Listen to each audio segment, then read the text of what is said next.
I've been using the Charles Schwab Brokerage Account for a while now, and in this video, I'm giving you my honest and unbiased review of whether it's a strong choice for investors in 2025. Schwab stands out for its zero-commission trading on U.S. stocks, ETFs, and options, with just a small per-contract fee for options trades. That makes it a great platform for both beginners looking to get started and experienced traders who value low fees. With the recent integration of TD Ameritrade's Thinkorswim platform, Schwab now offers advanced charting and technical tools that were previously missing, making it a serious contender for active traders.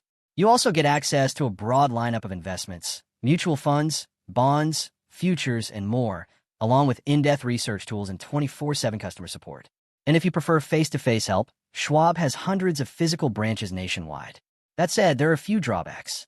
One of the most noticeable is the low interest Schwab pays on uninvested cash. It's below what many high-yield accounts currently offer, and unless you manually move your cash into a money market fund, your idle funds won't be working for you. Also, while fractional shares are available, they're limited to S&P 500 companies only and require a $5 minimum, which feels a bit restrictive compared to other platforms offering broader access. Lastly, although the mobile app is generally well-rated, some users have reported performance issues like lag during high-volume trading sessions or app crashes, which isn't ideal for on-the-go investors.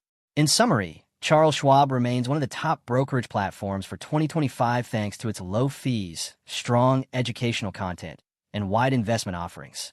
It's especially good if you want a mix of digital convenience and real-world support. Just keep an eye on how your cash is managed, and make sure the mobile tools meet your needs.